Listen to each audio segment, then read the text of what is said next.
we're competitive with everything, and we've always been competitive. It's like, I'm sure most brothers are competitive. So we've always been like that growing up, but it's great to have him in the centre playing with me. It actually makes my job a lot easier. I think it makes the attack flow a lot more. And he's a bit of chunk about him as well, so I think he can handle himself in there. Oh, brilliant. His brother fad. Yeah, that's going to be the first thing that comes up in this podcast now. Yeah. Joe presents House of Rugby, United Rugby Championship, together with Bank of Ireland, proud supporter of the 4 Irish provinces. Hello and welcome back to House of Rugby URC. Now, as we thought and we expected, Ireland thumped Italy only there a few minutes ago, which was a great result, and we'll get into that in a few minutes. But unfortunately, we don't have Jason today, but we do still have the lovely Megan Williams. How are you, Megan? Hi, good. What a weekend of rugby. I'm really excited to dive into this podcast today. There's so much to talk about. I've literally been sat on my sofa all weekend. Don't know about you. But I think we're going to have real mixed emotions about this Irish performance. Yeah, we've loads of rugby to talk about today. Obviously, the Six Nations and the URC happened, but we also have a great guest that's going to help us talk about all that. We've Irish and Leinster international Ross Byrne. Thanks very much for having me. Thanks for coming in, man. Where'd you watch the game? I was watching at home there, yeah. Yeah? You and the brother? Interesting. Yeah. Spectacle, to say the least. Yeah. I think it was pretty much ruined after the red card and then the fiasco, really, what happened with the referee and the scrum. I know it's the rule, but felt pretty bad for it, I have to say, going down to 13 players. Yeah, well, I was just scrambling on my phone there trying to figure out what the rule even was. Do you know how to explain it simply? No. I had about 5 people texting me, to be honest, being like, what's going on? I was asking people. I think it's to stop teams, basically, if they're getting destroyed in the scrum and basically faking injuries. So if you have to go uncontested scrum, you get punished by losing another player. But it seems like a pretty outdated rule. I mean, if, like Italy, there's nothing they can do. The hooker goes off injured and they get a red card and they suffer the consequences of losing another player. And you can see even the Italian captain, his face when he was like, the referee saying you have to take a player out, he didn't know what to do. And he was doing his best, I think, to argue the point. But I mean, kind of feel bad for the referee as well, because I think that was his first Six Nations game, and he's probably going to, I mean, I don't really know what else he's meant to do. Maybe could if he explained it a little bit better, but I suppose he is just doing his job, but it's tough on the Italians. I think for our listeners, like, I was really, really unsure as well, but I suppose you said it right. The ref as well seemed to be a little bit unsure. It seemed like it was a really outdated old rule, and when they went back to the analysis, they were saying that it's something they now need to go look at for the future. Are they going to keep this rule the law, or are they going to change it? Yeah, well, I suppose it's to discourage teams faking injuries and to go uncontested scrums, because you know, Ross, if your scrum's getting driven backwards, you're going to like, go for uncontested scrums here, guys. So I presume that's the reasoning behind it. We were looking through it just before we came on, and there's loads of different scenarios, getting injured, contact injuries, head injuries, so it seems a bit nuts. But then again, does it create fairness in the game? What do you think? Well, I've never actually seen a team, or I've never been involved in a team where they've faked injury, so the scrum does go uncontested. I've seen it before where people get injured and it goes uncontested, but I've never actually seen in a big game where a team goes down, you know what I mean, the props fake an injury and they go to uncontested scrums. So and I think it'd be pretty, would you be able to tell? I don't know, but I think it's up to the referee. I mean, we've got different doctors who decide if someone needs to go for a HIA and stuff like that, so I think it's pretty crazy nowadays that that's what's happening in an international game, that a team goes down to 13 players for no fault of their own. Yeah, well, you have loads of caps for Ireland, like, and you obviously wouldn't be best placed rather than me and Megan to talk about how much that does change a game going on to less than scrums. Does it just make it like a nothing game really then, because there's just no set piece to play off? Yeah, I mean, even Italy losing the hookers as well, the prop came on and thrown the line. He actually did really, I think he won his first 3 line-outs, like he did remarkably well. But I mean, even for Ireland, their plan probably, what stuff they've planned all week probably goes out the window a little bit when they go down to when Italy go down to 13 players like that. And there was space everywhere for them, and even on the scrums, I'm sure the front row for Ireland were probably a little bit disappointed, because they're probably looking forward to the challenge that the Italians were going to pose to them. And I suppose even for players looking to put their hands up for a selection in a few weeks, it's probably gone out the window as well, to be honest. But like a little bit of a sloppy game from Ireland, I think. Would you be a little bit frustrated watching that, Ross, sitting back, feeling like... like I don't think they'll be happy with the performance. I think they probably would have felt they should have scored a lot more tries, and they probably had a lot more handling errors than they would have wanted. Now, I don't know whether the ball was a little bit wet, maybe, but I think the Italians did well. Like they dug in, and not easy playing with 13 players. I've done it for 10 minutes, not let alone doing it for 60 minutes. Game. Like their defence was incredible. They just flew off the line, and they made it very difficult for Ireland. But I think Ireland will look back on it and probably be a little bit disappointed with their performance. But I mean, also they're probably going to move on pretty quick to England. I mean, they got the job done. 5 points, bit of a score. Like in terms of points difference, they've built up a little bit more of a tally than maybe France did against them, so I'd say they'll move on pretty quickly. But like you said, like the Italians were tenacious and tough. I thought they, you know, considering they were down so many players, they did really well, you know, with their tackling and, you know, putting Ireland on the back foot to make them enforce their mistakes a lot of the time. But I suppose the main question really would be is what would we learn from that match? Well, I think Ross is better placed than that, but I don't think we learned too much, to be honest. Like, we got guys, game time fellas come in, like Kieran Treadwell came in and things like that, but like Ireland didn't play that well, in my opinion. They had 4 penalties in the first 15 minutes, and you know, in an Irish setup, you probably don't even want nearly 4 penalties the whole game. Like, so that's pretty poor start, and there was a lot of knock-ons and handling errors, which I thought was a bit uncharacteristic, but they still got won by 57-6, which is huge, as you said, because France only got about 30 points against them. And if France lose any of their last games, then we're going to go in the lead by points difference. So I suppose it's a bit of a job done and move on. Is it, Ross? I think so. Like, I think they'll do a bit of a review, but it's tough to, even in the plays that they would have planned throughout the week, like they're not planning them to run them against 13 players. You know what I mean? So like, even when they're reviewing stuff like that, it's going to be difficult to judge it. And I think the points tally is what they're going to be really care about, and I think they'll move on to England pretty quickly. Yeah. And how do you think your fellow teammates got on? So Henshaw was playing, Lowe was playing. Do you think they did it well?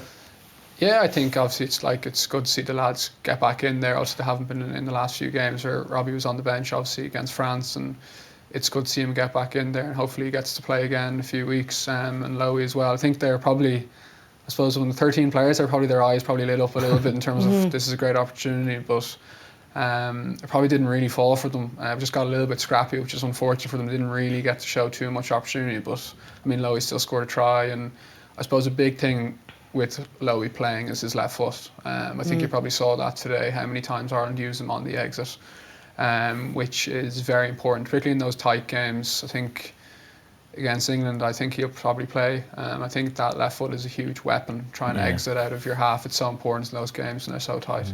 On that, I thought it was, obviously it's great to see James Lowe back in playing. He's one of the best wingers, if not the best winger we have.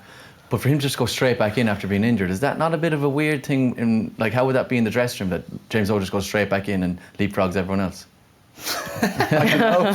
Maybe ask the lads who are in camp. I'm sure they wouldn't be happy about it, but I'd say because he was performing so well, I suppose, before the Six Nations, it'd be hard not to let him go back into the squad. Joe obviously had a bit of time off because of his hamstring injury, but he played so well in those New Zealand games and in the autumn internationals, get him some game time back into the Irish setup with this, you know, the game that would be strong. Like, Andrew Conway's been playing exceptional. Like, do you know what I mean? But he just doesn't get to play. Keith Earls is sitting there training, he doesn't get to play. Like, James Lowe just leaps straight back in. But maybe, as we were just chatting there, Ross, obviously being the rugby player here, it's probably his left foot that got him in. He gives that exit option. Is that kind of probably a big reason? He kicked a lot today, didn't he? Yeah, I think Lowe's playing today because they're going to pick him against England. Yeah. And I think the reason they've brought him in is to get him game time before that and to get him into the team. I'd be very surprised if they brought him in today and he doesn't play against England. It wouldn't make any sense to me. Yeah, I'd agree. So I think that's why they've brought him in now. Look, lads are going to be going, why is he jumping in straight ahead of me, like you said, like Conway? But that's, unfortunately, that's the nature of the game. Like, so I think they see, also his physicality, I suppose, is also a big feature of his game as well, and he's a big threat off starter plays as well. It's tough on the lads though that have been in there and been playing well. There was nothing like hugely outstanding today, but I have to mention Mike Lowry. It's great to see him come in at fullback, because a few weeks ago we were questioning who's going to replace Hugo Keenan if he wasn't playing or he's going to be injured. So, and he had a great match. He nearly got 3 tries, but he gave the last pass then to James Lowe on the wing. But yeah, he's for such a small guy, so strong, physical, and it was great for him to get on the scoreboard and get some game time for Ireland. How do you think he played, Ross? Yeah, he's a good player, very good player. Like, we've played against him a lot now over the last few years, and he's every time he plays for Ulster against us, he's a nightmare to deal with. Like, he is so quick. His feet are phenomenal. And for a small guy, he's good under the high ball, and he's a very brave defender as well.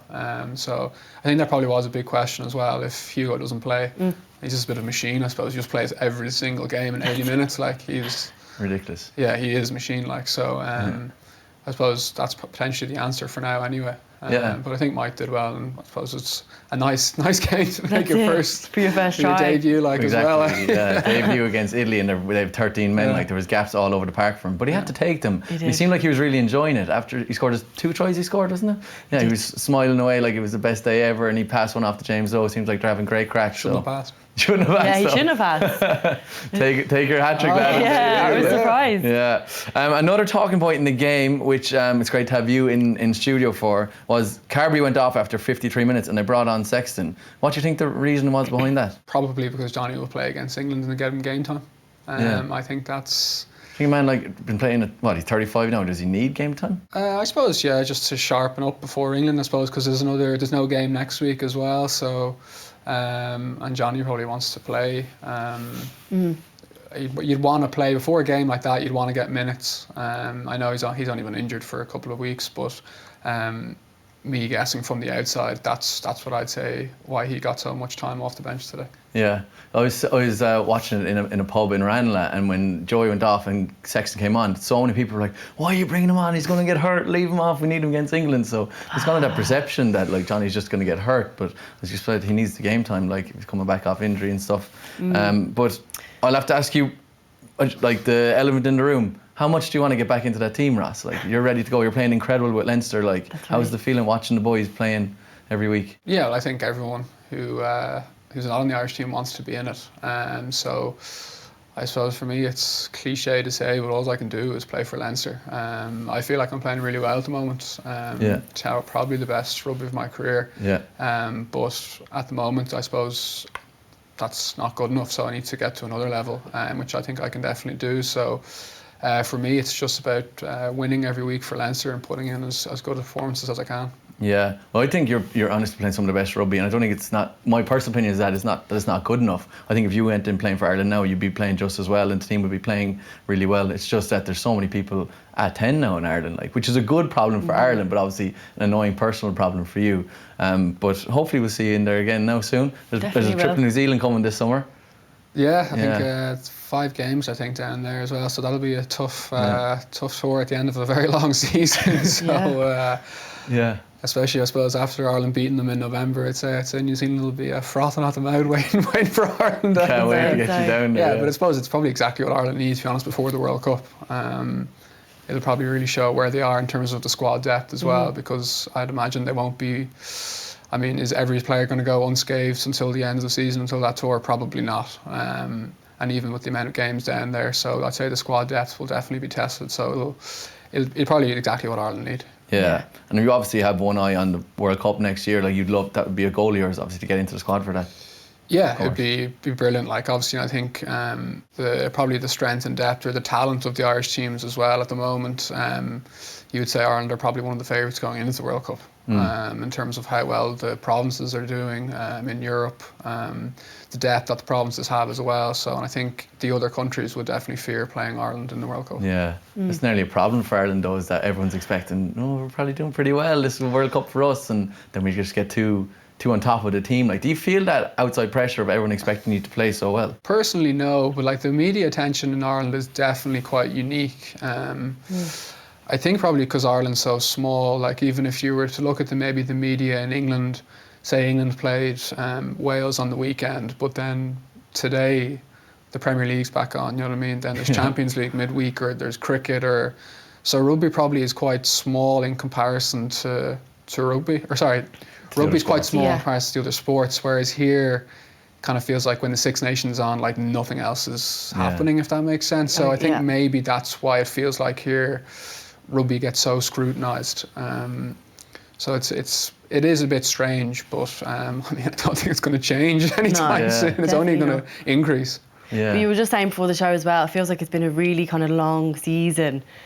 for you guys? Are you looking forward? It's a strange season because of like the start is kind of so busy. Then we obviously, if you're not in the international setup, there's no games for us in November. And then obviously we had all the COVID cancellations around Christmas, which was obviously incredibly frustrating. Usually that's a really busy period. The only positive about those games being cancelled is that we're playing those games now.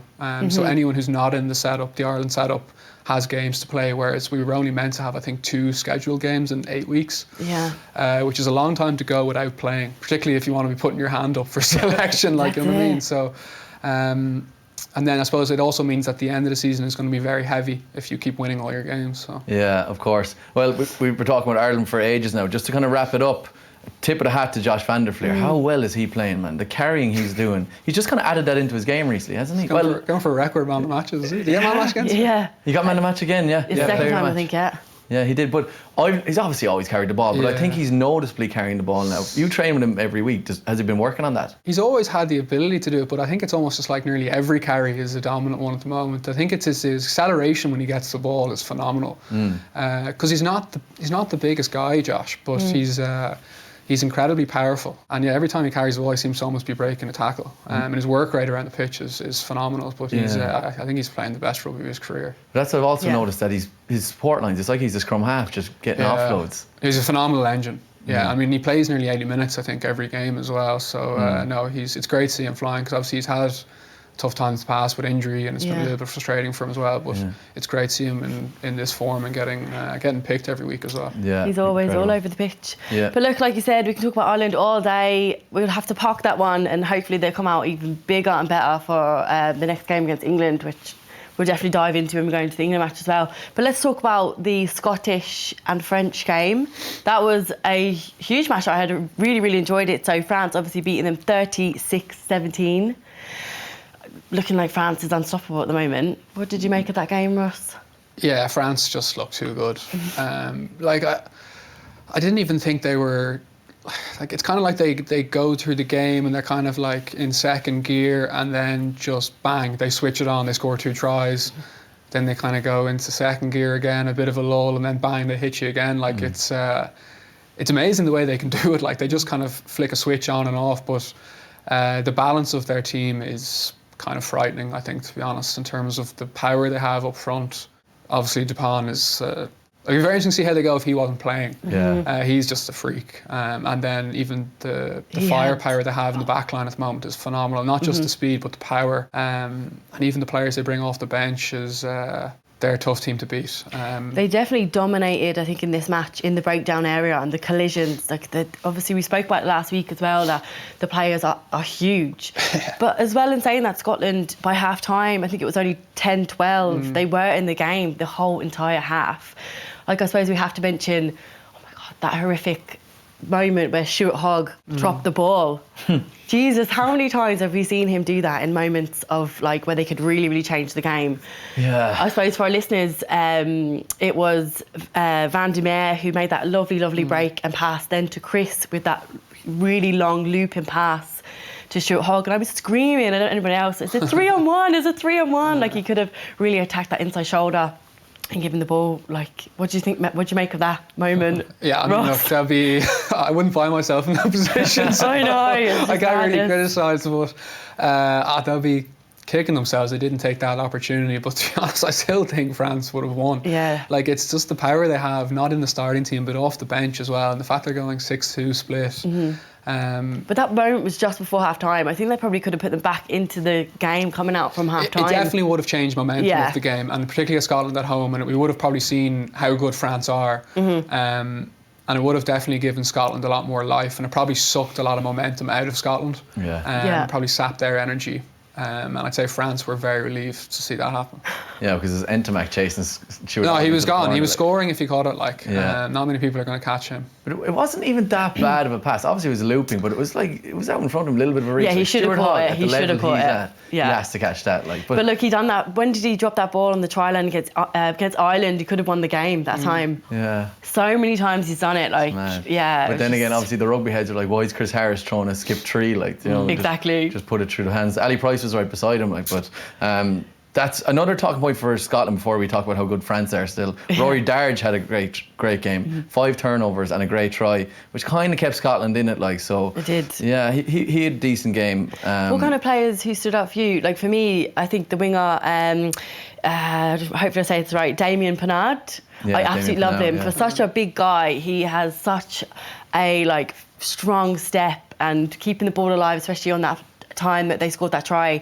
And yeah, I think he was phenomenal. Yeah, he's been playing very well in the Six Nations in fairness, but they had great tries. He scored 2. Gail Fico's try was like an under-13s try. He's a powerful man. Like, for someone who doesn't look that big, he's phenomenal, and he seems to kind of be the glue a little bit in the back line. He's the one that seems to always be picked. Obviously, they've had, like, Vactau's not even playing, which is like, he must be injured, is he? Well, he's back now, but like, I suppose they have Dante and they have Mo Fana, who played on the wing, but Fiku seems to be the guy that they always pick. So I'd say that probably says a lot about his leadership as well. He's only a young fella. He's our age, like.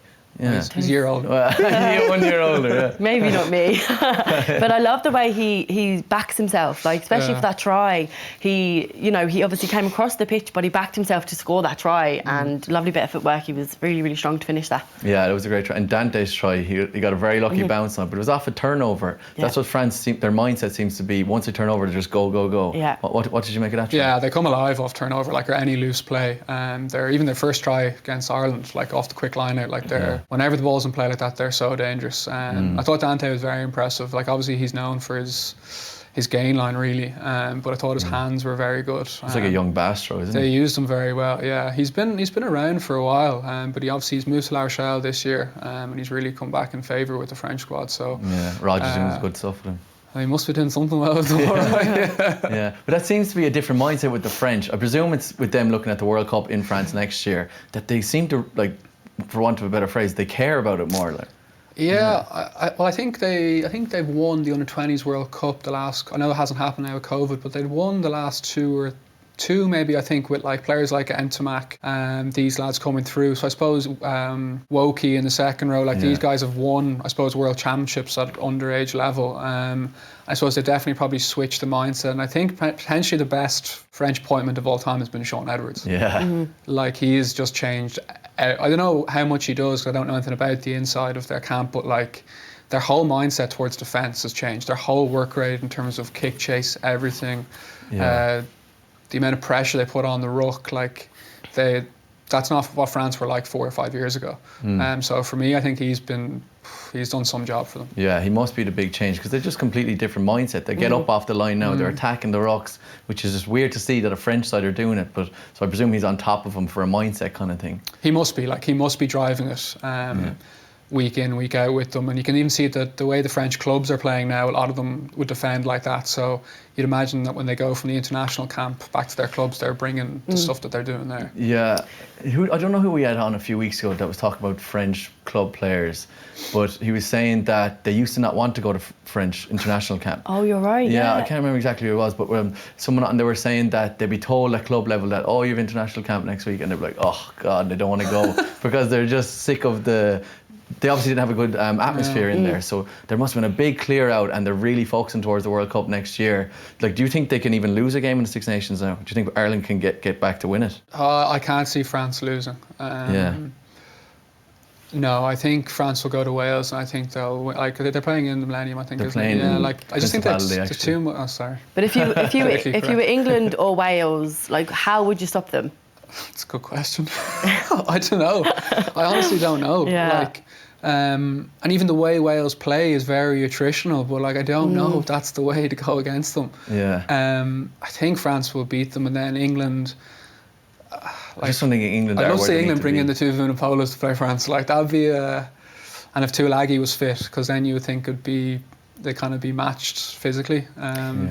Like, it seems to be a huge tactic from France to score from the other team's mistakes, like over the turnovers. They seem to score off those turnovers a lot.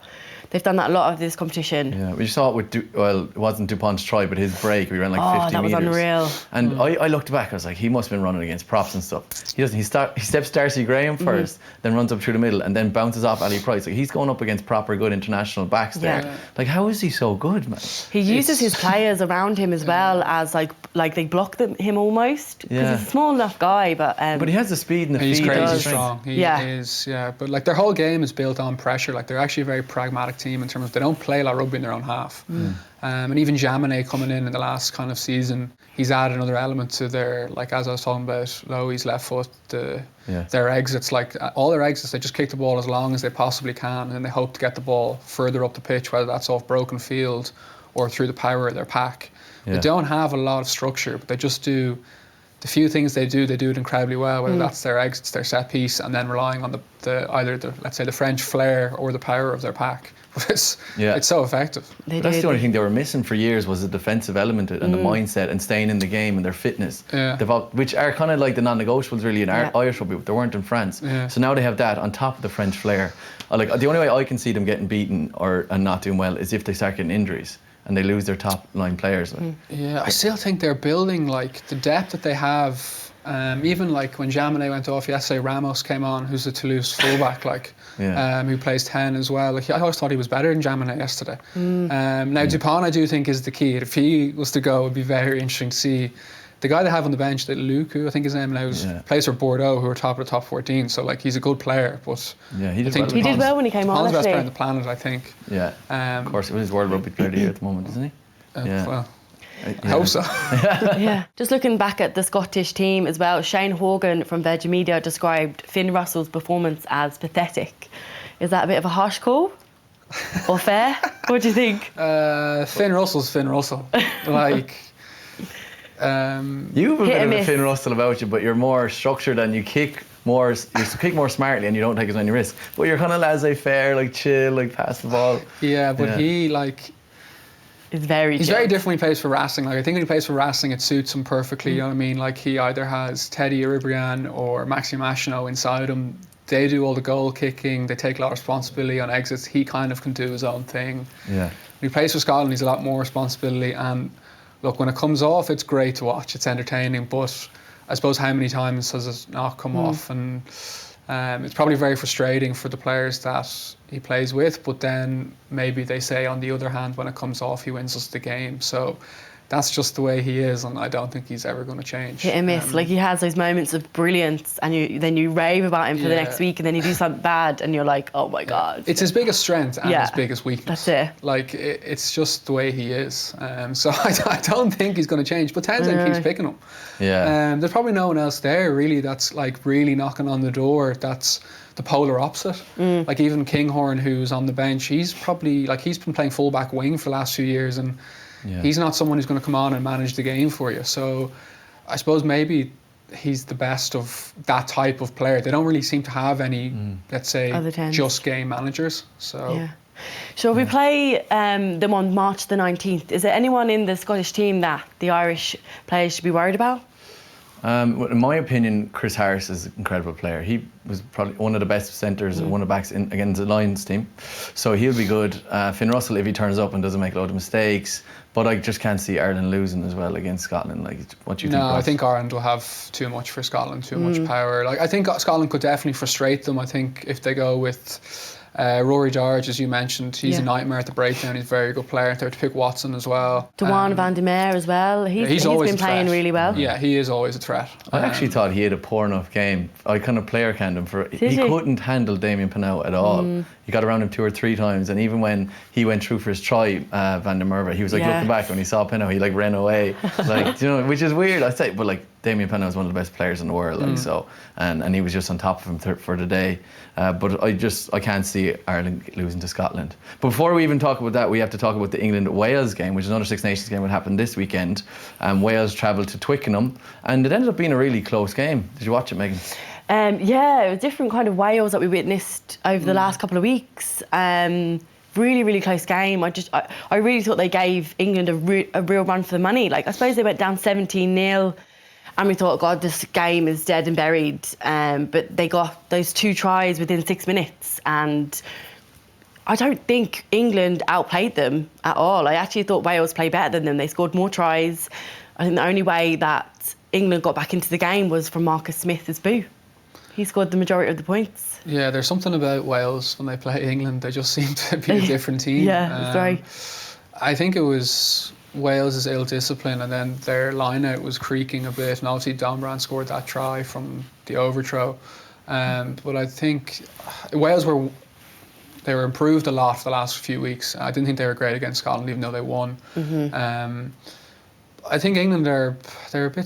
It's hard to judge England at the moment. Like, they're going through a bit of a transition period, let's say, because of the certain selections. Like, they're not picking the Vunipolas. Ford isn't getting any game time. Farrell's obviously injured, so. The new backs coach. The new attack, yeah. So the new backs, new attack coach. But key players that have been there for the last 4 or 5 years aren't playing. So it's hard to gauge England. Like, I don't think they've been great, but I don't know. Is it all a master plan from Eddie Jones? Maybe for the World Cup. It's hard to know what their game plan is. It doesn't seem to be the same as what it was last year. Obviously, like you mentioned, that there is the new backs coach. But we spoke about this about, say, 18 months ago. We said about the same about Ireland. We weren't sure what their game plan was, with Mike Capp bringing in, different ways for Ireland to play. And we're doing the same for England as well. We're like, what's England's game plan? But I think maybe we have to give this new coach a bit more time to get settled. They have time before the World Cup.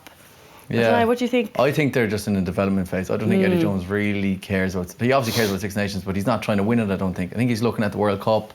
I think all his cards are going towards that. Seeing who can play in what positions. He's obviously really backing Marcus Smith there. He's trying other guys out, like Stewart at full back. But as I said, most of their points came from kicks yesterday, which. This is kind of weird. England usually score a lot of tries and they're winning, but it's just not that convincing. So, what do you think? It's more something they're looking at the World Cup? I don't know. I think one thing you'd always associate with England would be like their power and their physicality. They're not using that as much, I don't think. No, and I don't know if they have it as the same they did. Like, obviously Tuilagi was meant to play, and he pulled out with a hamstring injury. It's a different story now if he's playing potentially in terms of the element that he brings. But I suppose the Vunipolas they've had over the last number of years, they just bring a different, they're just freaks, and they just bring a level of power. Yeah, so he's not picking them, and they've signed on for Saracens, so they're not going anywhere. So they're still there to be picked. So it's interesting. I don't really know why he's not picking them, but they definitely don't have that power they've had the last few years. So it's weird for them to be relying so much on Tuilagi. Like he's fit, he starts. Like what's that about? It's weird for England to. Yeah, they haven't replaced him. You see, obviously Farrell was playing 12 as well, and Slade seems to be the only one in the centre who's the mainstay. But he switches between 12 and 13, and we don't know who plays in the centre if Tuilagi's not fit. And obviously Farrell. If Farrell was there, I'd imagine he'd be playing 12. Yeah. But he's not there. We're kind of like, I don't know who'll play against Ireland. Will it be Daly? He wasn't great. I don't know. I don't know if Ireland will know. Like, I don't know who they'll be preparing for. But all the lads you named there, none of them are like aggressive ball carriers. Like Slade's very slick, Farrell's very slick. Elliot Daly's probably a full back. He's not really a 13. Like, so they don't have the extra Tuilagi, which is weird because England have like hundreds of thousands of rugby players and they can't seem to find one. That probably just shows what a gem Tuilagi. But if you notice with the I suppose the difference maybe between the Irish team, the centres that we have, like a lot of them, they all play week in, week out with each other from Leinster and like Connacht, and they're close knit together, whereas the English teams are more spread out, so they're not with each other the same amount of time as the Irish backs. Does that make sense? I know what you mean. Yeah, well, obviously I suppose even in the last few weeks, like I think like Robbie and Gary playing today, I suppose, is a great example. They know each other so well. Inside out, yeah. Yeah, so it's obviously definitely probably makes it easier for them. I suppose that's even maybe the stranger thing about England, because obviously you'd say they were basing their team a little bit around Saracens.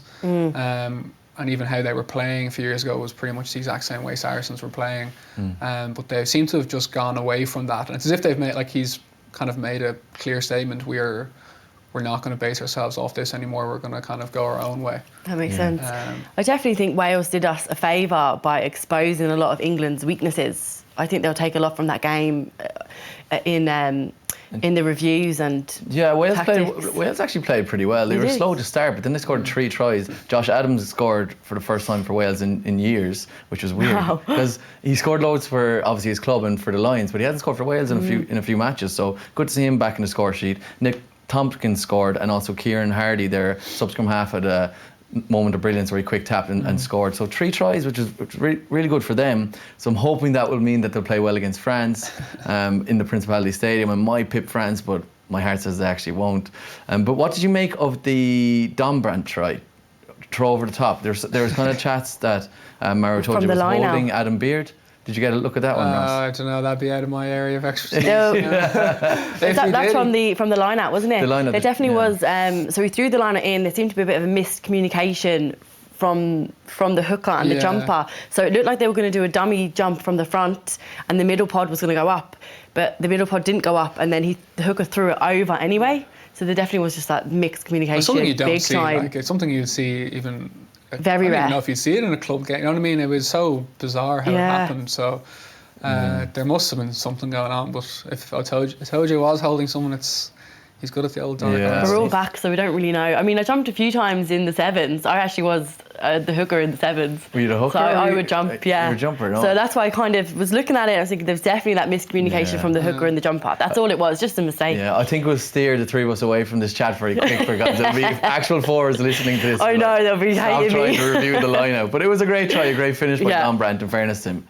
Yeah, so Mauro told you it was just world class, as he always is. But we'll have to see how England keep developing in the competition. They have to play France in France. How do you think they'll go on there? I think if France beat Wales and they're going for a Grand Slam at home, I don't think they'll be stopped. I think it'll probably show us more where England are over the next 2 games when they play Ireland. Obviously in Twickenham. I think Ireland will win that game, but it'll be interesting to see how England go over the next 2 games. You think Ireland will beat England in Twickenham, yeah? Yeah. Oh, definitely. Is that your heart or your head talking? Trick question. No, I do think they'll win as well. But I loved how confident you were. Ireland will win in Twickenham. They will. For the last couple of years, you don't know if they're going to win in Twickenham. But just going off the England, last 3 performances of both teams, I don't think Italy is tough to judge off both teams. I don't think, you know what I mean. But I just think Ireland or France are just ahead of the other teams at the moment. Yeah. If England play like they did against Wales, against Ireland, I think we'll thrash them. Yeah, I agree. All right, so that's kind of our 6 Nations wrapped up for this weekend, and looking forward to seeing how the other rounds go. But before we continue into analysis and the URC matches that were on this weekend, we have a really enjoyable part of the show where we ask our guest 10 questions. So you ready to go, Ross? Yep. Lovely stuff. So the first one up is from Alan, and he wants to know who is the toughest player you've faced in your career so far. Dupont, we probably mentioned already a number of times in the show. I think he's the level he's playing at the moment is just incredible. He's so hard to play against. He's so unpredictable. He kind of goes off script and does his own thing, which is what makes him so tricky to play against. But he's so fast, so strong. So I'd say Dupont. And kind of to follow on from that question, as an out half, is it kind of like nearly a game of chess when 2 out halves are going up against each other, or do you see much of each other on the pitch at all? It can be, yeah. It can be a little bit like that, particularly in the games that are very tight. It definitely can be very much kind of who calls the right play when, or who decides to let's open up a little bit more here and play a bit more, as opposed to kind of sticking in a bit of a kicking battle, because that's how those tight games tend to go, particularly the bigger matches. Yeah, because I was interested that you picked Dupont as a scrum half and you wouldn't have picked an opposite 10. Yeah, I've actually... Ford and Farrell were very impressive playing against them.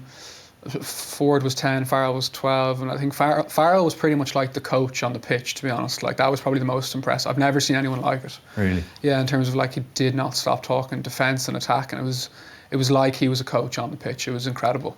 Yeah. And Ford was very impressive as well, just very tidy in everything he did. And they just made the game look really easy. Wasn't great being on the other side of it. So. Yeah. Great. I think everyone wants to know, especially me, how competitive is it between you and Harry? And actually, so were you happy with him getting a start at 12 instead of out half on Friday? Yeah, it's great to have him playing 12 with me. We're competitive with everything, and we've always been competitive. It's you know what I mean, I'm sure most brothers are competitive.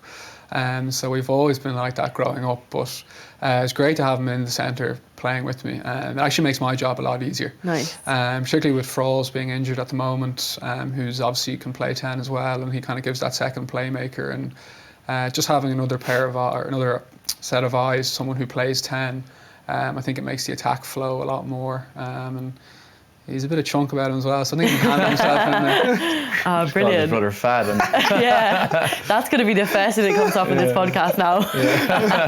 no, but Leinster do seem to find a nice sweet spot there with you at 10 and Harry at 12. You obviously know each other in and out. And do you speak a lot and you kind of take turns of going into the first receiver position? Yeah, like we'd obviously be discussing stuff all the time and throughout the week, different plays and who we're up against, or defensive systems or players and stuff like that. But yeah, as you said, we can interchange very easily. I suppose the last few games have probably been a bit stop-start, but there's definitely been elements where you can really see it flowing. So it'll be interesting to see if we get picked again, see if it keeps developing. It seems to be the winning formula anyway, which 2 weeks in a row now you've played really well. And what I actually wanted to tip my hat off to you last week was your crossfield kick to Jimmy. You gave it back inside to James Lowe. You basically got James Lowe back into the Irish team by being so creative. Yeah, it's typical, isn't it? And I see your celebration at the end, you were like this as well. I made sure I said it. We were doing it last week. We're like, how good is James Lowe? And I was like, good. but Ross Byrne did a crossfield kick in the 22. What a nut job. What made you think that? Were you just playing with that confidence at the moment with Leinster? Yeah, like it was just, I didn't really have time to think about it. Just the space was there. Jimmy went straight to the edge and I just backed myself to kick it. I think the damage it probably did to Ospreys as well, in terms of they were kind of hammering our line for a little bit, and then we go down the other end and it kind of kills them off completely. Yeah, they were coming up fast on you, weren't they? Every week you said that. So I think if you see something on like that, you just have to back yourself and hopefully it comes off. Yeah, fair play, it definitely did. You have the balls to do it, man. Means you're playing with confidence, which is great to see. Hopefully more to come. But the next question is from username Megan99, and he wants to know, are you the type of 10 that savours or dreads the clutch kicks? So if a conversion or penalty is coming up, do you want it or do you get nervous? No, I think you have to want it. I think a lot of the time as well in games you'll know if the game, if it goes from a 7-point game to a 2-point game, you know what I mean, in the last 5 minutes, I think you're already gearing yourself towards it. And I think that's why you practice, really, you know what I mean? So I think you have to embrace it as opposed to going, oh, Jesus, I hope you don't get a penalty here. Yeah, of course. That's your bread and butter. That's why you get paid the big bucks, man. I have a question here from Lily. She asks, who is the messiest in the Leinster camp? James Ryan, hands down. Why? He's just a disgrace. Stuff everywhere. James Ryan, easily. You and Mike I'm so surprised. Yeah, I've roomed with him as well, and it's easily James Ryan. That's so funny. That is hilarious. I wouldn't have put him down as a messy man. I never, I played with him, under 18s when he was like 12 playing with him. But I didn't know he was messy. He was shy back then, you see. He was shy back then. Yeah. He's the man now, oh, is he? Big time, That is gas. Good stuff. I have a nickname, I'm called Messy Meg. Are you? By the girls in the rugby team or by your family? By everyone, even my family. Yourself and James Ryan, my good answer. Yeah. Okay, next question up is from Pasita, that's the username, and they're asking about your future plans. Is it always the dream to keep playing in Leinster or go get the bag in France, or what's the plans?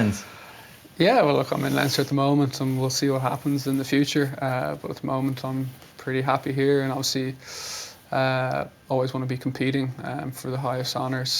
So that's obviously very important. But we'll see what happens in the future. Yeah, sure. You're only, 25 now? 26? 26. Getting on now, yeah. Getting on, man. You've plenty more years left there. We kind of touched on this question now at the beginning of the show, just saying, how disappointed were you not being selected for the Six Nations squad this year? Yeah, I mean, I suppose the bigger frustration probably was that from between November and the Six Nations, I think we had 3 or 4 games cancelled with COVID. So to be honest, that was the biggest frustration because you didn't really have a chance to go and show yourself and put your hand up.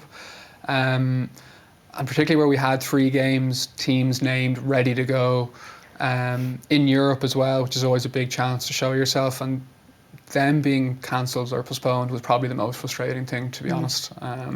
Just not having an opportunity. Yeah, no, I get that. Not being able to showcase what you can do. Yeah, exactly. But you're definitely putting your hands up now, though. Well, that's it. You're playing someone real rugby, and loads of quarterfinals, semi-finals coming up, hopefully, for Leinster.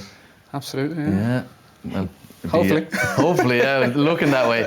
The next question is from a young fella, I presume, who's looking to work on his kicking game. What would be your number one advice for them?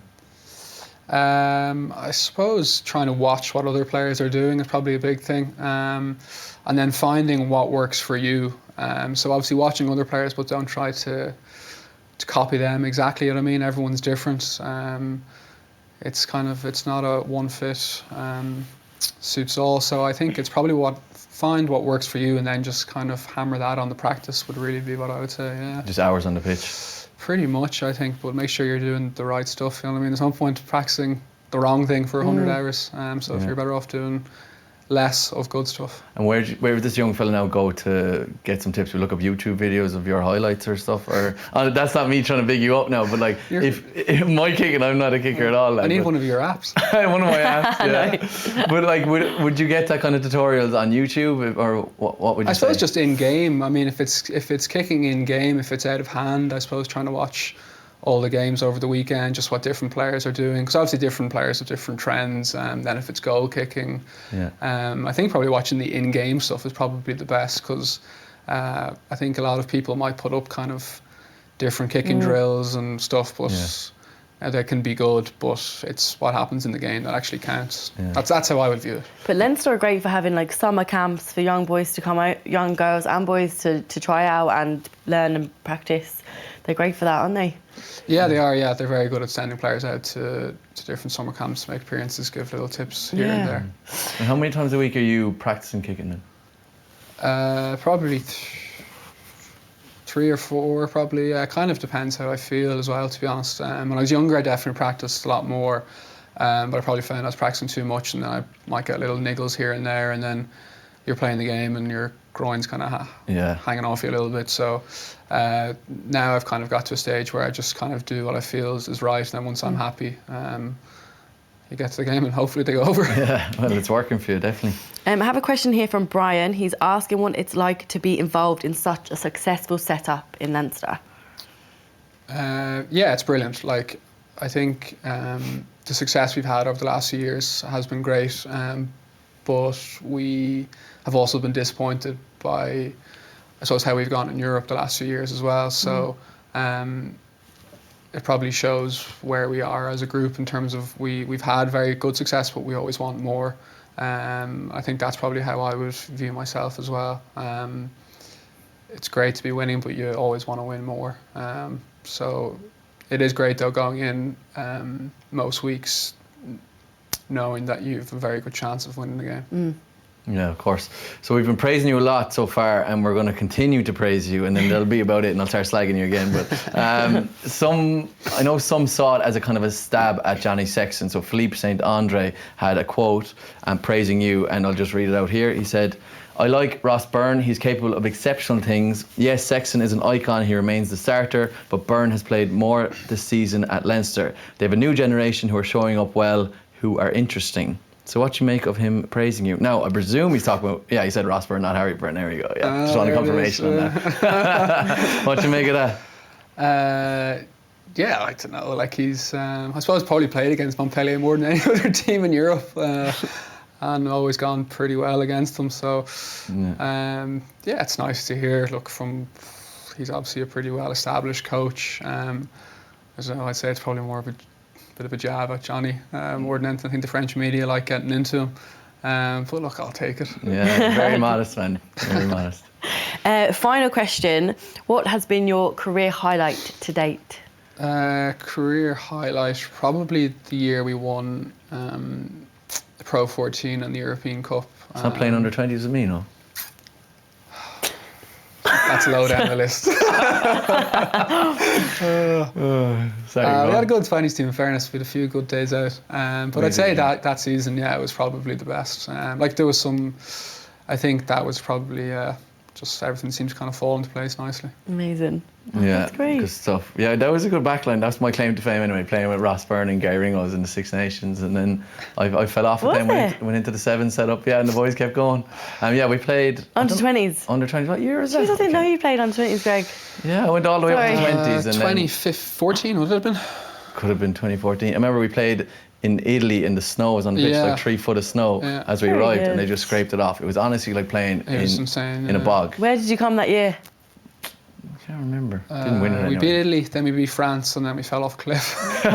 Lost to England at home, and all momentum was gone. Yeah. I remember that game. I got to 60 minutes, and I broke my cheekbone in 4 places. No. Yeah, an Italian guy came in and tackled me up highs.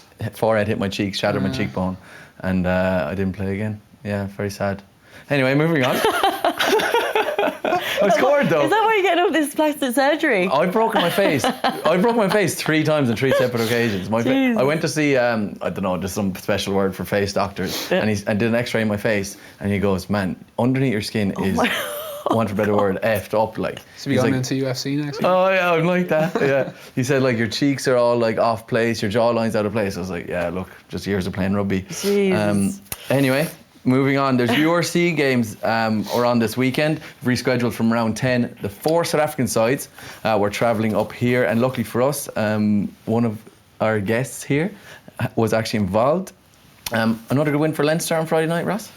Yeah, it was a good win. It was a little bit frustrating we didn't get the bonus point, but we're happy with the win. I suppose we didn't really know what to expect from them, as we haven't played the Bulls in the first game of the season, but haven't played a South African team since, and they were good. They were a typical South African team, very strong scrum, kicked the ball a lot, very strong defence, and they were physical. But they were very good. They were very tough to beat. Have you reviewed it yet? Not yet. It'll be tomorrow. That'll be tomorrow. Yeah. You uncharacteristically gave away a lot of penalties in the first kind of half an hour. Yeah, it was a little bit frustrating. Just I don't know. I suppose a few. Maybe a bit over eagerness. Young fellas just wanting to put their hand up, kind of. Yeah, a little bit of that, I suppose, and we were probably trying to get the ball back, maybe a little bit more than we would against other teams, and we were kind of trying to up the tempo as well. But that kind of counteracted that a little bit, made it a little bit at the start of the game a little bit frustrating. Kind of, it brought them into the game a little bit more. Yeah, and I want to ask you about the Dave Carney try. That was some movement off the line out. That's obviously a set piece play, is it? Yeah. Yeah. That's incredible. You called that? What? You called that, did you? Yeah, well, I didn't come up with it, so I can't claim that. It was a nice team try, though. It was unreal, yeah. Yeah, no, it was nice. Particularly when you work on stuff like that during the week, and then it comes off so cleanly as it did. That's it there. You probably practice that over and over again in training, do you? We actually just walked through it a few times. We actually didn't get to run in training, which was what made it so satisfying when it came off. You never even ran at a full pace in training? No. Oh, really? Yeah. Rhys Ruddock's try, I think, his line really made it there. Yeah, he's a tough man to leave if he's running at you at that pace off the line out. So exactly. He's a good decoy runner. Yeah. But, and speaking of Rhys Ruddock, 200 caps is it in the weekend? Yeah, it's amazing, isn't it? Yeah, still going strong. Yeah, he's been some serving for Leinster. He's been there his 13th season. He's been for Leinster, 13th. Yeah. Well, I had the honour of going in and training with the Irish senior team one time, and Rhys Ruddock was there as well. Honestly, one of the nicest people I've ever met in my life. We were sitting, obviously, we were the newbies in the corner that were just lucky to be there, and he came over and sat with us and was chatting away to us, and was really, really nice guy. Is he like that always? Oh yeah, absolutely, yeah, no. And obviously he captains the team a lot. So consistent as well. He shows such leadership. But I think even on his 200, you saw how he plays. Obviously really taking the fight to the lines, and he does that week in, week out for us, so he's phenomenal for us. We have to mention as well, Sean Cronin, he had 200 appearances as well, and in the game, a lovely little chip and chase. Did you teach him that? That was a great kick. I certainly did. Look at that. Left foot as well, was it? It was great. Oh, he's loving that, yeah. Hopefully he gets a bit of stick in it. He did well to get back into the line there as well. It was very good. Yeah, it's good Shannon RC, man. He learned it down playing for Shannon. That's all they do down there, isn't it? That's all he do down there, yeah.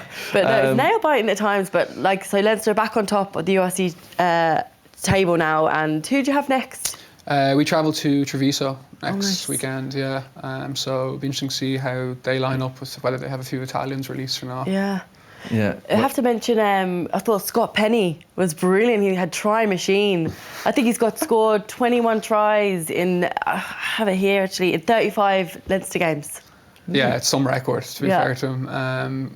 I think whenever he gets inside 22, he times it very well for when it's his time to pick the ball and go. But no, he's a bit of a try-score machine, as you say. Yeah. Yeah. Another good moment in the game was from the player of the match, actually, Tommy O'Brien, did a try-saving tackle in the corner. incredible effort from the blind side, wasn't it? That was great. Yeah, well, I was thankful because obviously your man runs right past me. Yeah, yeah, you have to see this back. So I pretty break. much given up, and I said, "Oh, Tommy, coming out of nowhere," but no, it was some effort. I can't spot you there, but I'm looking for you in the highlight. Yeah. Really No, it was a good great try. tackle, yeah. It's a shame that guy didn't step back inside. Yeah, but Tommy Ryan doesn't even give us a smile. No, yeah. All right, lad, you're allowed to He's be happy in the with that, moment. Yeah, he's all business. He's all business. Is he? Yeah. What's he like as a guy inside camp? Or Yeah, is no, he he's very training? good. He trains like that. Yeah. Yeah, he's very hardworking. Amazing. But yeah, no, so it's great to see him get out there and play well. It was also great to see Dan Levy back as well. Yeah, Dan's After a long obviously injury, had, wasn't he? Such an unfortunate time with injury. been brutal. And particularly the wrist injury was like so innocuous in training. And it was, especially when we were meant to have a few games and he was meant to be involved in them as well. But it was great to see him get out there and unscathed. So hopefully he gets to play again in the next few weeks. Yeah, great to see him back. But another Irish team was playing this weekend, weren't they, Megan? Connacht were out in Sports Ground against Stormers. Yeah. And they clawed back in the end and got the win. Did you get to watch that one, Ross? Yeah, it was quite entertaining seeing the Stormers lads playing in the sports ground. It looked pretty windy, and I'd say they got some shock. I kind of know what the name of the Stormers time was. The kick, he hit one kick and it went short of the post, and he was just laughing. Yeah, I was actually thinking that as I was seeing. I was like, these South African lads out in the sports ground, the poor fellas, and they put up a good game. Yeah, no, they're good. In fairness, the Stormers are very good. Obviously, they have a few Springboks as well. They're a very talented side, so Connacht did very well to win that. They ripped into each other at times, didn't they? They did. But it's great to see the South African teams travelling well now. 'Cause remember a couple of seasons they come up and it would just be like 30-40-0. It's actually, you have to like properly get ready for the South African. No, they're very good. Yeah, I think the league really needed it. I think after as well how the Southern Kings and the Cheetahs, it didn't work. So I think there was definitely a little bit of anxiety as to whether they were going to be a success or not. But if they keep going the way they are, they're going to be very tough to beat. And obviously going down there, I'd say it'll be a completely different proposition. Yeah, with the heat and everything. But I suppose I have to mention a talking point is actually after a red card last week for 2 yellows, Connacht's Tonga forward Lever Fifita, if that's right. He had a superb game as well, and he topped, there's a lovely picture of his family after the match as well. He topped the tackle count, made a couple of turnovers and a number of strong carries, and he got man of the match. And it was a really good game by Connacht. They had some lovely tries. If you saw, I think it was Tom Daly's try. Yeah. It was really, really good. Yeah, no, they're a seriously good attacking team. We've seen that all year. Like, they do score some very good tries, and yet you definitely, it's a defensive challenge when you're playing against them for sure. We have a try here now. So we have Blade, who makes a break, which is very nice. And then there's just the speed that come onto it here, which I think is just the way Connacht are playing nowadays. And Conor Fitz going around Sinatla there is pretty cool as well. Nice try. But it's cool to see Connacht now just having that kind of attack and play, but it's just the inconsistency, really, isn't it, Ross? Yeah, I think obviously they score some great tries like that, but even I suppose the games even last week it was probably a lot tighter than it should have been. So that's probably been hurting them a little bit this season. Obviously losing, they've lost a good few games in the league. So obviously they'll be looking to turn that around in the next few weeks. We have another great try here from Damien Wilmser, with a lovely run from Peterson here as well, and a lovely kick from the boot. Great hands. It takes a lot of skill to pick up that ball. Yeah, it was a great offload off the ground then as well. And a good leg drive here to present. And Williams, serious finish against... great reach. Against the flanker as well. Good strength. That's the second try of the game. Yeah, so the Stormers played really well, and they were up 17-7 at half-time. But Connacht fought back, which is great that Connacht had that kind of aggression in them, and they stayed in the game the whole time. But in fairness, there was 2 yellows for the Stormers. I don't know if you saw Ruan Nell's yellow card, did you? Yeah, I think Stormers were disappointed. They had the wind, I think, in the second half as well. I think a South African team would back themselves the way they play. So I'd say they'll be pretty disappointed with how they finished the game. Ruan Nell nearly took off Conor Fitz's head. This poor guy. Like, I've played against him in the sevens, and he's just all out aggression. Like, it's just, even we saw it today in the Irish game where the Italian guy got sent off for those high hits. What are you making of that? I'm really surprised it wasn't a red, to be honest. Just with the way that World Rugby in the international matches are so easily going to the red cards for like today in the Italian game. It was red today in the Italian red one. Today, but there was no mitigation in it at all, I don't think. Yeah.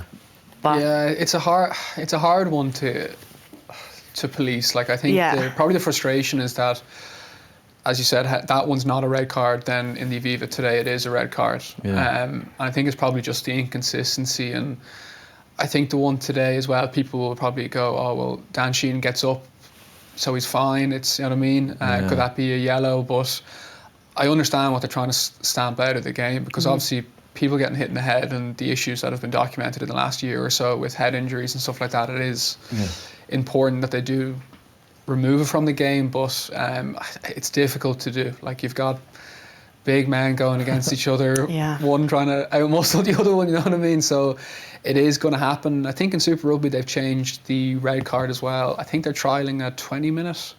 So I think you're a sin bin for 20 minutes, then you can replace that player. So maybe that's something they need to look at doing, because I think games get ruined, I think, if it's an early red card. So maybe it's something they could look at, whether it's a 20-minute sin bin and then you can sub the player off, or the old black card in GA, I don't know, you know what I mean? But it's... To try and keep the flow of the game, because like we said plenty of times, like you said, the match is kind of dead. It's very frustrating, and I suppose from a spectator's perspective as well. In big games, if it's a big Six Nations game or a big knockout game, no one wants to see it, especially if it's, I mean, if there's malice in it, then fair enough, but if it's just mistiming... I think, it's just ruining the game. Even today with the Ireland-Italy, once the red card happened, you're like, oh, it's game over, and everyone got turned away from the TV, which then there's the balance of you do need to punish the person that's come out and done that. So as you're saying there, that rule where it's a yellow card for what you said, 20 minutes, and then you can replace that player. Yeah, I think something like that, because I think I know, like, they definitely have to stamp out those sort of shots in the game, because obviously we don't want head injuries, but I think it's probably tough to go from one extreme to the other. So maybe we go to a 20-minute sin bin, and then we can start making it harsher from that until the habits of players change, because habits of players aren't going to change overnight. But I do agree with what they're trying to do, but maybe we need to ease it into it maybe a little bit more.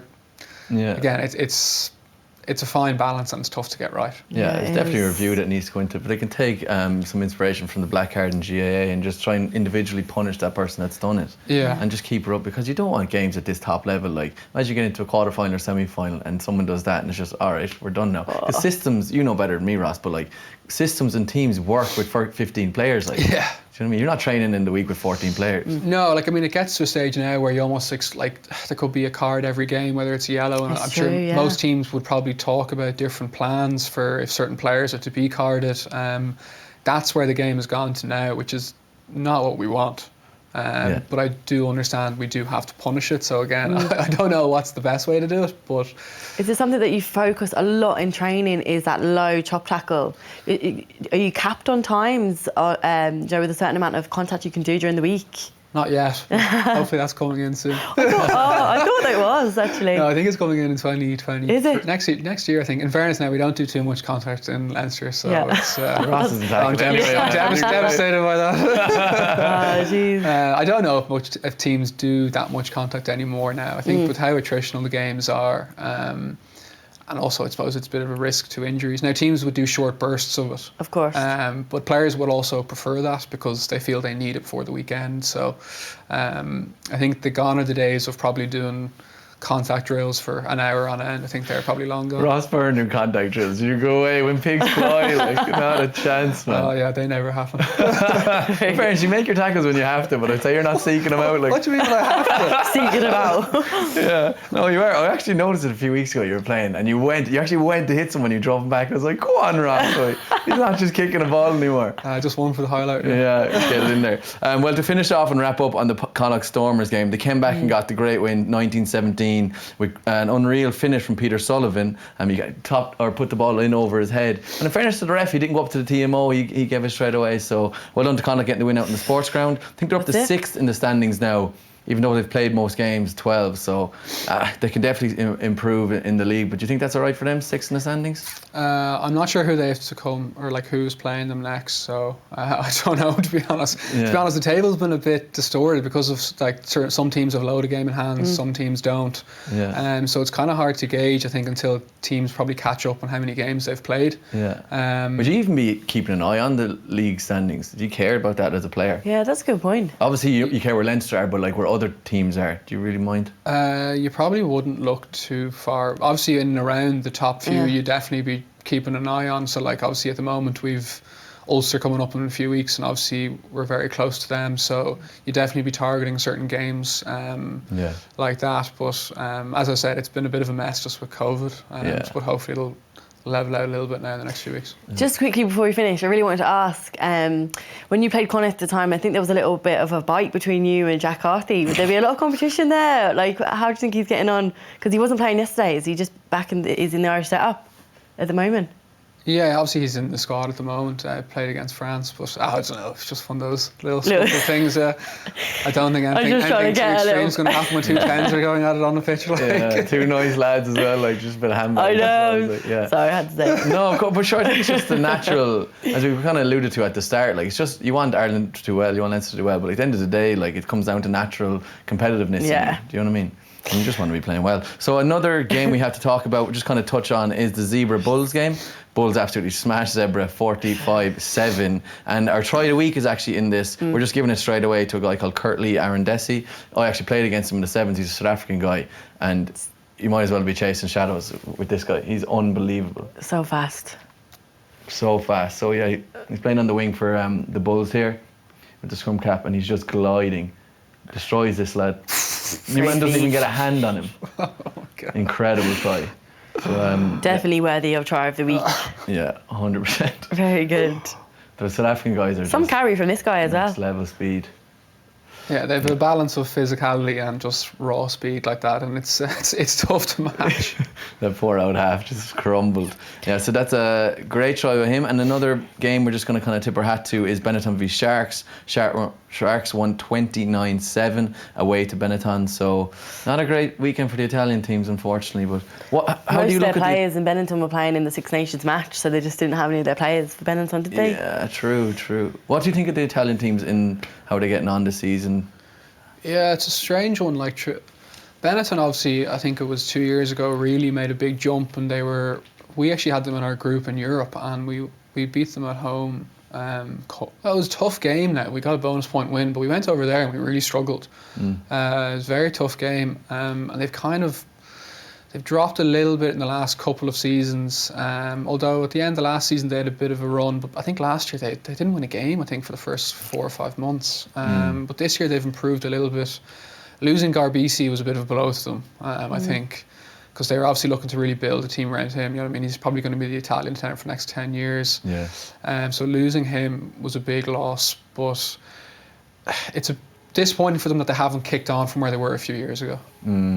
But they are, I mean, if they can sign a few more players, it'd be great for them. Yeah, we just don't see lads wanting to go to Italy. Like, you know, they don't. No, it's probably tough as well for the Italian Union, like, because if they're signing players who aren't Italian qualified, they're then taking the places of players that are going to be playing for Italy. Yeah, that's a good point. So it's probably hard for them to if you make Benetton stronger, are you making Italy weaker? Because that's what happened with Benetton a few years ago. So guys like Monte Ioni, number 8 today for Italy, they were playing for Benetton, but they weren't Italian qualified at the time. So, and with the 3-year rule gone now, you can't really do it anymore. So it's probably hard you're weakening one and strengthening the other. Yeah. And what do you make of this whole chat about South Africa getting put into the Six Nations?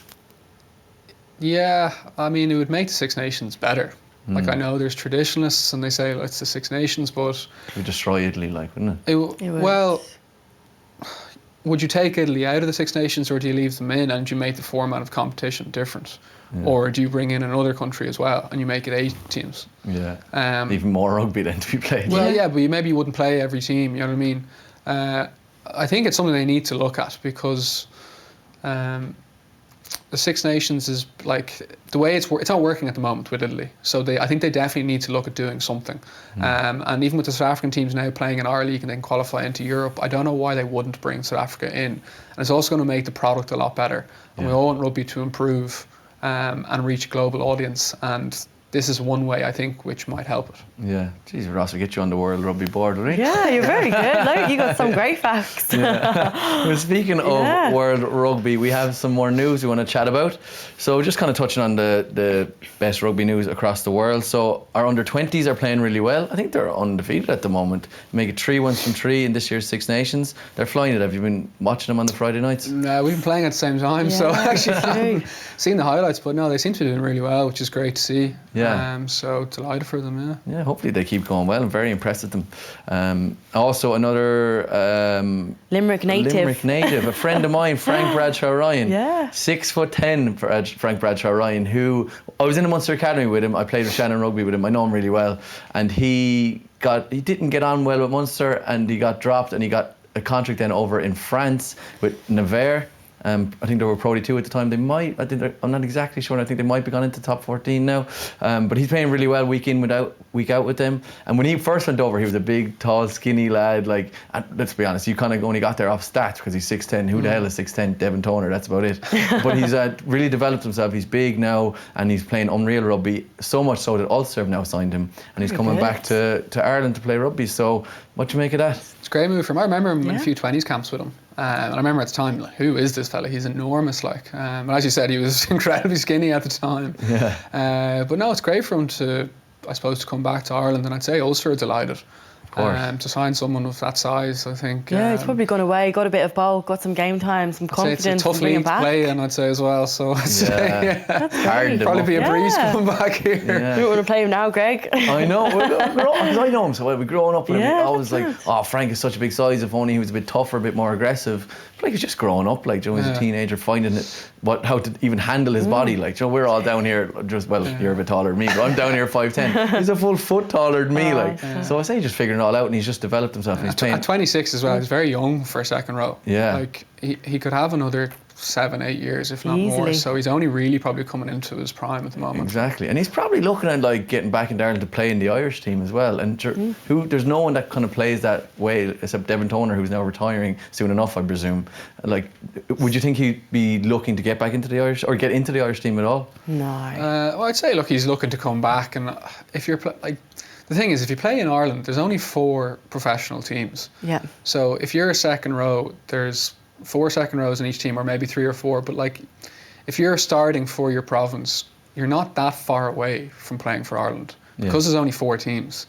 So more of a chance. You have a lot more of a chance. Whereas if you're playing in England or France, there's more than 12, 14. Yeah. You know what I mean? There's how many professional teams. So if you're playing for your province, starting week in, week out, you have a decent chance of getting into the Irish squad. Now, whether you're going to get into the team or not, I don't know. That's a different thing. But if you can get into your team, you're not that far away. But it was obviously, Devin Toner was obviously Joe Smith's like talisman in the lineup for how many years? Like, I don't know if Andy Farrell wants like a 6'10" guy, but you presume it'd be such a nice option to have because there's no one else in the country that's at that height. Like, so it'd be really cool to have that option in the lineup. Not that Ireland need it, like, but it's cool to see guys like him coming back.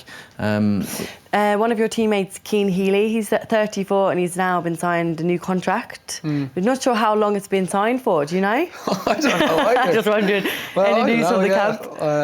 Well, obviously I don't know. He said a few years, so I don't know what that means. But we'll have to wait and see how long that is. So everyone seems to be taking different guesses as to how long. I know, we're always trying to get the inside scoop here. Yeah, well, to be honest, I don't know. I wonder why he's not coming out with how long he signed for. Is it was the age thing? Is it because he's 34? I don't know. Don't. But sure, like you're travelling to Benetton next week. How do you think you're going to get on against these guys? Yeah, it's always a tough game going over there. Hopefully the weather's good, so which always suits us. We can obviously play a quick game. Sit out in the sun having a coffee. Hopefully the weather's good. When would you travel over? Fridays when we'd usually go the day before. So I mean, we'd probably get a few lads back, hopefully from the Irish squad as well, which will obviously strengthen us a little bit and be great for them to get game time as well. But yeah, looking forward to it. It's important that we get a win because obviously we're playing Ulster the week after, which will be a huge game. Yeah, it would be. Oh, I'm looking forward to that. But sure, next week will be super against Benetton. Looking forward to seeing you do well. Yeah, best of luck, Ross. Thanks so much for coming in as well. I appreciate it. Been awesome. Well done, Megan. Thanks very much as well. Well done, Greg. Running the show. Yeah. And also, of course, thank you to our partners, Bank of Ireland, proud sponsors of the 4 Irish provinces. Until next week, guys, thanks very much. Joe presents House of Rugby, United Rugby Championship, together with Bank of Ireland, proud supporter of the 4 Irish provinces.